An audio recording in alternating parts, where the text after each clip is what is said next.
नमस्कार, स्वागत है आपका खबर उत्तराखंड में और मैं हूं आपके साथ अविन्या रावत। रुक करते हैं खबरों का, लेकिन उससे पहले एक नजर आज की हेडलाइन पर डालते हैं।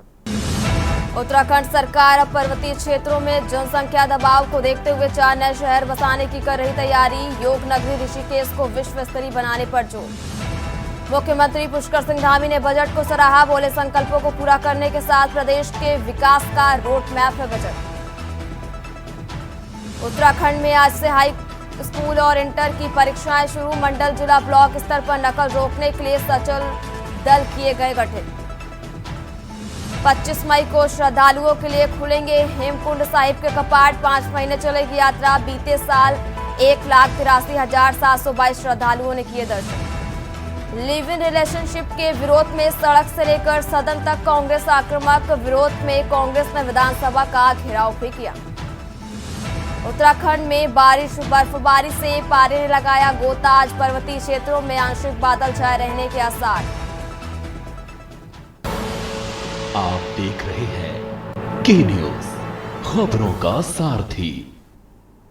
और बात कर रहे हैं देहरादून की, जहां विधायक वीरेंद्र जाती ने सवाल उठाया, उत्तराखंड में प्रशिक्षित बेरोजगारों की संख्या कितनी है। और एक बड़ी जानकारी आपको देहरादून से बता रहे हैं, जहां उत्तराखंड में प्रशिक्षित बेरोजगारों की संख्या को लेकर ये सवाल उठाया गया। कौशल विकास मंत्री सौरभ बहुगुणा का पलटवार भी। और सेवा योजन विभाग के पोर्टल पर 8 लाख लोग रजिस्टर्ड हैं। देहरादून से आपको ये खबर बता रहे, जहां समय समय पर विधानसभा वार लगाए जा रहे हैं मेले। और अब तक लगाए जा चुके हैं 56 मेले। देहरादून से आपको ये खबर बता रहे हैं, जहां विभाग का कुल बजट है 15 करोड़ रुपए।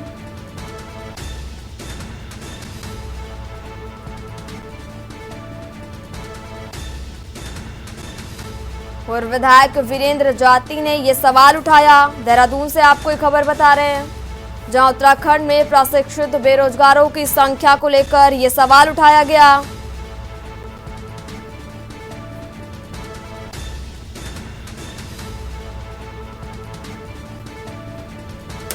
सेवा योजन विभाग के पोर्टल पर 8 लाख रजिस्टर्ड और समय समय पर विधानसभा वार लगाए जा रहे हैं मेले। और बात करें देहरादून की, जहां विधानसभा अध्यक्ष ने किया कृषि के सवाल को स्थगित। विपक्ष ने लगातार किया कृषि मंत्री का घेराव। और देहरादून से आपको ये बड़ी जानकारी बता रहे हैं, जहां विपक्ष ने लगातार किया कृषि मंत्री का घेराव। और मौजूदा सत्र में पहला सवाल हुआ स्थगित। प्राकृतिक और परंपरागत कृषि का अंतर नहीं समझा पाए कृषि मंत्री। देहरादून से खबर, जहां विधानसभा अध्यक्ष ने किया कृषि के सवाल को स्थगित। और विपक्ष ने लगातार किया कृषि मंत्री का घेराव। और मौजूदा सत्र में पहला सवाल हुआ स्थगित।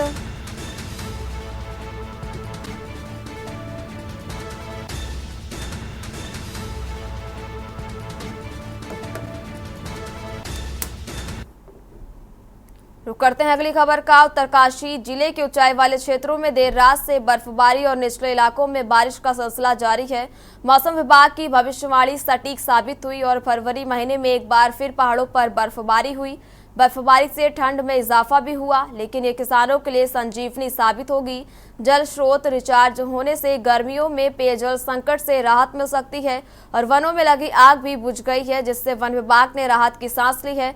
पर्वत श्रृंखलाओं पर बर्फ की चादर ओढ़े हुए दृश्य किसान के चेहरों पर खुशी ला रहे और खासकर मटर की फसल को लेकर अच्छा उत्पादन होने की उम्मीद भी जताई जा रही है।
आज से प्रदेश में 10वीं और 12वीं की उत्तराखंड बोर्ड परीक्षा की शुरुआत हो चुकी है। शिक्षा मंत्री धन सिंह रावत ने सभी परीक्षार्थियों को अपने शुभकामनाएं दी और साथ ही शिक्षा मंत्री ने बताया कि इस वर्ष परीक्षा का रिजल्ट 20 अप्रैल को जारी कर दिया जाएगा। वहां ब्लॉक स्तर से 5 या 10 टॉपर छात्र छात्राओं को शैक्षिक भ्रमण के लिए देश के कई क्षेत्रों में ले जाने का कार्य भी राज्य सरकार द्वारा किया जाएगा और अंक सुधार परीक्षा का प्रावधान भी इस वर्ष रखा गया है, जहां 1 से 2 परीक्षाओं में अपने अंक सुधारने के लिए भी परीक्षार्थी दोबारा से परीक्षा के लिए आवेदन किया जा सकता है और जो कि इसी वर्ष आयोजित भी करवाई जाएगी।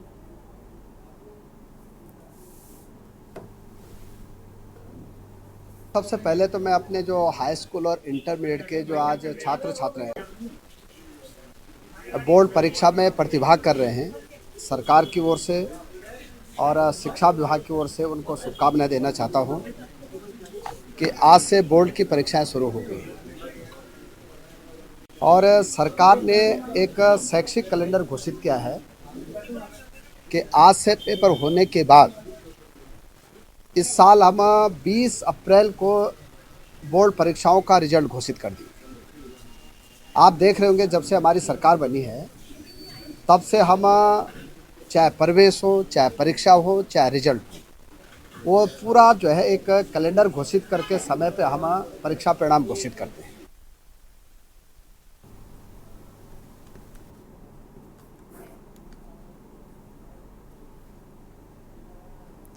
और इस खबर पर ज्यादा जानकारी के लिए हमारे साथ संवाददाता शिव नारायण जुड़े हुए हैं। शिव नारायण जी, उत्तराखंड में आज 10वीं और 12वीं की जो परीक्षाएं हैं उनका आज से आयोजन हो गया और कुछ क्या अपडेट है आपके पास शिव नारायण जी?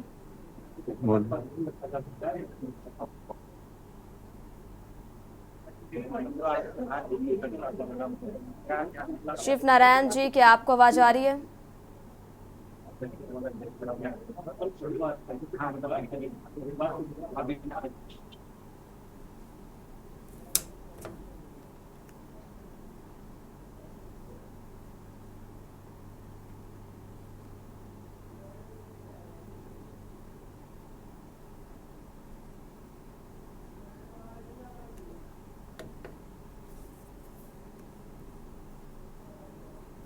तो मैं अपने जो हाई स्कूल और इंटरमीडिएट के जो आज छात्र छात्र हैं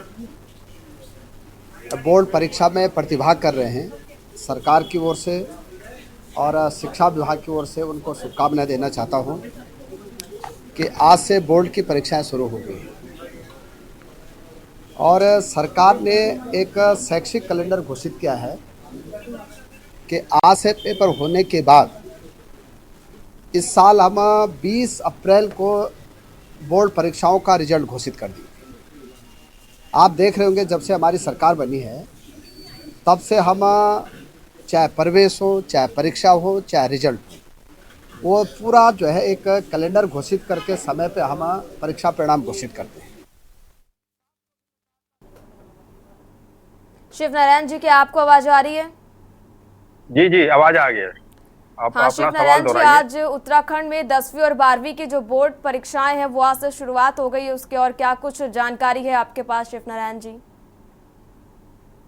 हाँ देखिए, आज से उत्तराखंड में बोर्ड परीक्षाएं शुरू हो गई हैं। इसके लेकर का जो शिक्षा के लिए है पूरी तैयारियां हो चुकी हैं और तैयारी क्या है वो आज से शुरू हो गई है। तैयारियां पहले से ही हो चुकी थी और साथ साथ में क्या है कि बच्चों को कोई परेशानी ना हो, इसलिए जो शिक्षा विभाग है उसने अपनी सारी तैयारियां पूरी कर ली है। किसी तरह की कोई परेशानी ना हो, सारा रोड मैप भी तैयार कर लिया है और क्या समय सारणी होगी ये भी सब तय हो चुका है। और जैसे आज से हो रहे हैं तो उसमें कोई किसी तरह की कोई परेशानी ना हो, इसको लेकर के सारे कदम उठा लिए गए हैं। वहीं पे आज शिक्षा मंत्री धन सिंह रावत ने भी बताया कि किस तरीके की उन्होंने तैयारियां की है, कैसे कैसे इंतजाम किए हैं, चाहे परीक्षा फल हो या बोर्ड परीक्षाएं हो या प्रवेश पत्र हो या प्रवेश पत्र में अगर त्रुटि हो, वो सब चीज पहले कर ली गई है जिससे कि जो परीक्षार्थी हैं उनको किसी तरह की कोई परेशानी ना हो। जी शिव नारायण जी, उसके साथ ही अंक सुधार परीक्षा का भी प्रावधान रखा गया है कि मतलब जिन बच्चों के किसी भी पेपर में नंबर कम आते हैं वो दोबारा परीक्षा देकर अपने अंक सुधार कर सकते हैं।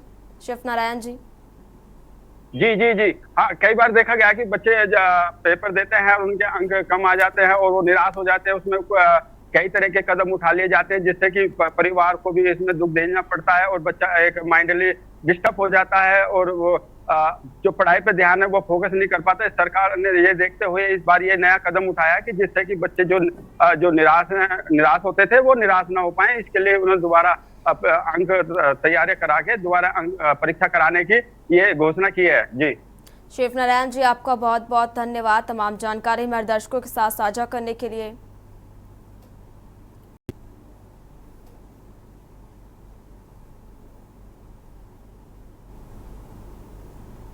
उत्तराखंड की खबरों में रुक करते हैं अगली खबर का। गैरसैंण में बजट सत्र न आहूत किए जाने पर धामी सरकार हर किसी के निशाने पर है।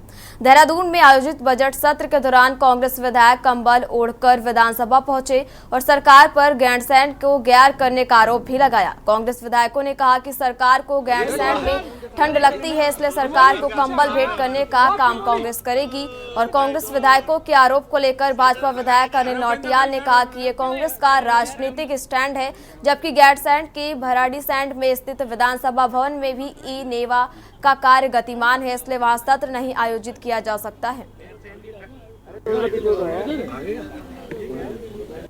भारतीय जनता पार्टी की सरकार को ठंड लग रही है। ग्रीष्मकालीन राजधानी गैरसैंण को बना दिया और ग्रीष्मकालीन सत्र भी गैरसैंण में चलाने को तैयार नहीं है। हम आज प्रदर्शन कर रहे हैं कि ये सरकार ठंड में अकड़ गई है। ठंड के मारे गैरसैंण नहीं जा रही है। पहाड़ का पानी, पहाड़ की जवानी, पहाड़ के काम नहीं आती कहते हैं, और लेकिन जो है वहाँ जो है कि गैरसैंण में सत्र नहीं चलाते हैं। सरकार को ठंड लग रही है। एक बात बताइए, ग्रीष्मकालीन राजधानी गैरसैंण घोषित की गई और ग्रीष्म जो सत्र है, ग्रीष्मकालीन सत्र, वही वहाँ नहीं हो रहा, बजट सत्र नहीं हो रहा, सिर्फ खाना पूर्ति सरकार कर रही है। तो सरकार को ये चेताने के लिए कि उत्तराखंड में आखिरी छोर तक व्यक्ति रहता है, उन पहाड़ों में लोग रहते हैं, उनके लिए क्या नीति है, क्या सोच है। और ये साफ झलकता है कि जो सरकार है वो सिर्फ और सिर्फ बात बना रही है, जनता तक पहुंचने का कार्य करने की उनकी कोई सोच नहीं। गैरसैंण में कोई ऐसा माहौल नहीं है जिस प्रकार से कांग्रेस के लोग निरंतर इस प्रकार की अफवाहें फैला करके जनता को बरगलाने का प्रयास कर रहे हैं। और गैरसैंण में क्योंकि पिछली बार कांग्रेस के माननीय सदस्यों ने ही एक पत्र माननीय मुख्यमंत्री जी को दिया था कि गैरसैंण में ठंड होने के कारण यहाँ सत्र ना किया जाए। उस समय भी मैंने सबसे आग्रह किया था कि कोई ठंड वहाँ पर नहीं है। 25-26 जनवरी को मैं खुद गैरसैंण भराड़ीसैंण में ध्वजारोहण में मैं वहाँ था। केवल जनता को बरगलाने का और झूठी अफवाह फैलाने का प्रयास इन लोगों के द्वारा किया जा रहा है। लक्सर स्थित सुल्तानपुर के शिक्षा राज इंटर कॉलेज की प्रबंध समिति में फर्जीवाड़े के आरोप लगाते हुए पूर्व कोषाध्यक्ष मल्लिका राज ने विभाग और जिलाधिकारी से शिकायत की। मल्लिका राज ने आरोप लगाया कि कुछ लोग कॉलेज की प्रबंध समिति में फर्जी चुनाव कर कब्जा जमाने की कोशिश कर रहे हैं। उन्होंने बताया कि चुनाव प्रक्रिया में मानकों का उल्लंघन किया गया और तय समय से एक दिन पहले चुनाव कर कार्यकारिणी की घोषणा की गई और मल्लिका राज ने इन चुनाव को निरस्त करने और फर्जीवाड़ा करने वालों के खिलाफ कड़ी कार्रवाई की मांग की है। ये चुनाव में कोषाध्यक्ष था, चुनाव दिसंबर में होने थे।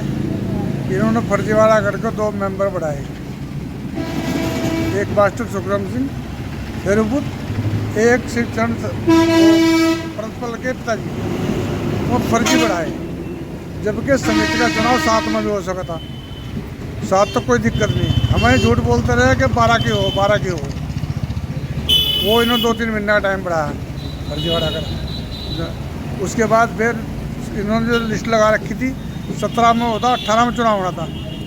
18 के बजाय 17 में लोगों को धमका, मेंबरों को धमका चमका कर उनसे साइन करा लिया फर्जी। पौड़ी जिले के स्वास्थ्य विभाग की ओर से पहले और तीसरे बुधवार को जिला चिकित्सालय में दिव्यांग प्रमाण पत्रों के लिए सीमित बैठती हुए और इस बाबत जिला चिकित्सालय के पीएमएस एवं पीएमओ डॉक्टर रमेश कुमार ने जानकारी दी कि बीते रोज 11 दिव्यांगजनों के प्रमाण पत्र बनाए गए और इन प्रमाण पत्रों में विशेषज्ञ चिकित्सकों द्वारा शारीरिक अक्षमताओं की जांच की गई और जिसमें अधिकांश प्रमाण पत्र आंख और हड्डी से संबंधित दिव्यांगजनों के बने हैं। जो जिला अस्पताल में एक तो महीने का प्रथम बुधवार और तृतीय जो बुधवार होता है उसमें हमारा डिसेबिलिटी कैंप होता है, जिसमें जो दूरस्थ क्षेत्र से यहाँ पे अपना दिव्यांग सर्टिफिकेट बनाने के लिए आते हैं तो उनको यहाँ पे उनका जांच करके जौन जौन बीमारी से उनको ग्रसित थे या जिस तरीके से उनको दिव्यांगता आई है उन सभी को जांच करके उनका दिव्यांग सर्टिफिकेट प्रदान किया जाता है। तो हमारे यहाँ पे ज़्यादातर आँख की डिसेबिलिटी हो गई, हड्डी से रिलेटेड डिसेबिलिटी हो गई या अन्य डिसेबिलिटी हो गई, तो उन सभी डिसेबिलिटी को यहाँ पे चेक करके उनको सर्टिफिकेट प्रदान कर दिया जाता है। QTID में उनको जनरेट की दी जाती है जिसमें उनको सर्टिफिकेट दिया जाता है। फिलहाल यहाँ रुकेंगे, एक छोटे से ब्रेक के लिए, जल्द हाजिर होंगे। आप देख रहे हैं के न्यूज, खबरों का सारथी। और ब्रेक के बाद रुक करते हैं गाजीपुर का, और इस बीच बड़ी जानकारी आपको गाजीपुर से बता रहे, जहां गाजीपुर में दर्दनाक सड़क हादसा हुआ। तेज रफ्तार कार खड़े ट्रेलर से टकराई। और एक बड़ी जानकारी आपको गाजीपुर से बता रहे हैं, जहां हादसे में 4 की मौत और 1 घायल। और वाराणसी गोरखपुर हाईवे पर यह भीषण हादसा हुआ। और वाराणसी गोरखपुर हाईवे पर हुआ हादसा। बिरनो थाने के पास हुआ भीषण सड़क हादसा। और एक बड़ी जानकारी आपको गाजीपुर से बता रहे, जहां मृतकों में 2 महिलाएं और 2 पुरुष शामिल। बिहार के रहने वाले बताए जा रहे हैं मृतक। गाजीपुर में दर्दनाक सड़क हादसा। तेज रफ्तार कार खड़े ट्रेलर से टकराई। हादसे में 4 की मौत और 1 घायल बताया जा रहा। वो वाराणसी गोरखपुर हाईवे पर यह हादसा हुआ।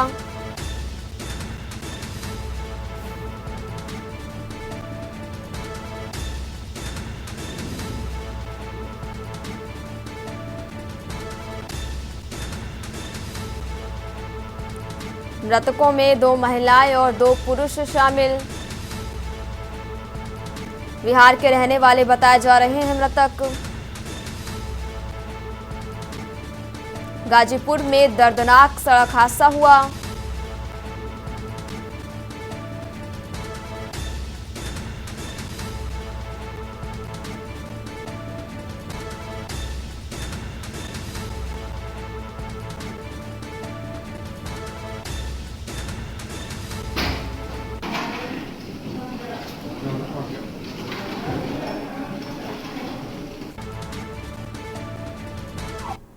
सर, जैसा कि बताया जा रहा है कि बिरनो थाना के पास ये एक्सीडेंट हुआ है और ये लोग रहने वाले अररिया जिला बिहार के रहने वाले हैं, जिसमें 3 डेड बॉडी है और एक जो है ग्रीवियस इंजरी के साथ यहाँ पे भर्ती हुए हैं।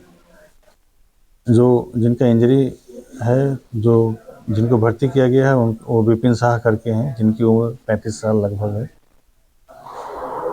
और जो डेड बॉडी है उसमें एक सलाउद्दीन है और एक अरविंद यादव है और एक अननोन है, जिनको जो है डॉक्टर सोनी यादव के बुआ बताया जा रहा है। रुक करते हैं अगली खबर का। देहरादून के नगर निगम परिसर में स्वच्छ दून सुंदर दून की परिकल्पना को साकार करने और पर्यावरण संरक्षण को बढ़ावा देने के लिए ग्रीन स्पेस अभियान की शुरुआत की गई है। इस अभियान के तहत शहर भर में ग्रीन स्पेस की संख्या बढ़ाने पर जोर दिया जाएगा।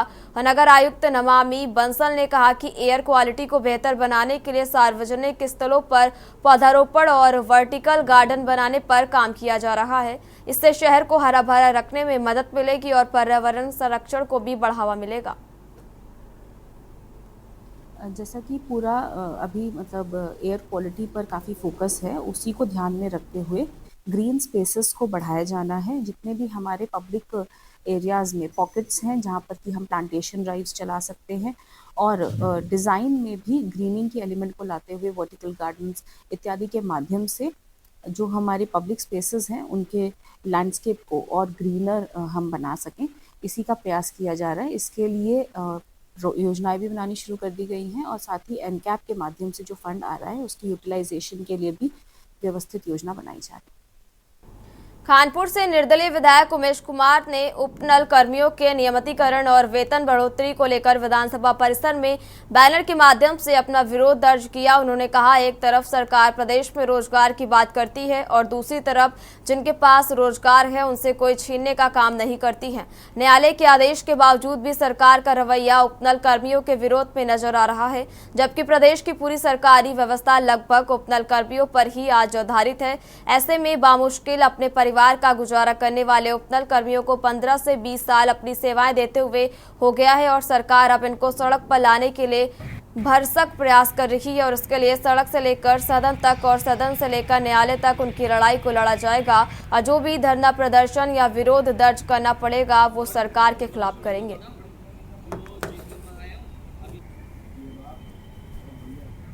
जो नया कानून बनाया है अधिवक्ता एक्ट को लेकर के, उसके विरोध में संपूर्ण भारतवर्ष में हम लोग न्यायकारियों से विरत रहे हैं। और इसके बारे में आपने जो सवाल किया है कि कितने दिन चलेगा, तो इसमें जैसा माननीय हमारे जो ऑल इंडिया बार काउंसिल के अध्यक्ष हैं या जो निर्णय लेंगे उसके अनुसार ही सारे लोग मतलब इस पर अमल करेंगे। कानपुर से निर्दलीय विधायक उमेश कुमार ने उपनल कर्मियों के नियमितीकरण और वेतन बढ़ोतरी को लेकर विधानसभा परिसर में बैनर के माध्यम से अपना विरोध दर्ज किया। उन्होंने कहा, एक तरफ सरकार प्रदेश में रोजगार की बात करती है और दूसरी तरफ जिनके पास रोजगार है उनसे उन्हें छीनने का काम करती है और न्यायालय के आदेश के बावजूद भी सरकार का रवैया उपनल कर्मियों के विरोध में नजर आ रहा है। उपनल कर्मचारियों का मुद्दा बहुत लंबे समय से लंबित है। 2018 में डबल बेंच ने उनके हक में निर्णय दिया था, उसको लेकर सरकार सुप्रीम कोर्ट चली गई थी। 5 साल तक वो मुद्दा 6 साल तक माननीय उच्चतम न्यायालय में लटका रहा। माननीय उच्चतम न्यायालय ने उसमें निर्णय दिया कि हम इसमें दखलंदाजी नहीं करेंगे, वापस जाइए रिव्यू डालिए। सरकार आ गई, वापस रिव्यू डाल दिया, अब 1 साल से लटकाया हुआ है। मुझे ये बताइए कि 22,000 25,000 कर्मचारी कहाँ जाए? क्या वो इस राज्य के निवासी नहीं है? क्या वो इस राज्य के रहने वाले नहीं है? क्या इस राज्य के मूल निवासी नहीं है? क्या उनके परिवारों के प्रति हमारी सरकार की कोई जिम्मेदारी नहीं बनती है? 15-15 साल 10-10 साल अपने जीवन के सरकार को देने के बाद, सार्वजनिक जीवन में लोगों को देने के बाद आज 40 साल की आयु में आप उन्हें निकाल दे रहे हैं। वो कहाँ जाएंगे? वो अपना घर कैसे चलाएंगे? तो मेरा सरकार से कहना है कि इंसानियत के नाते, मानवता के आधार पर निर्णय लें।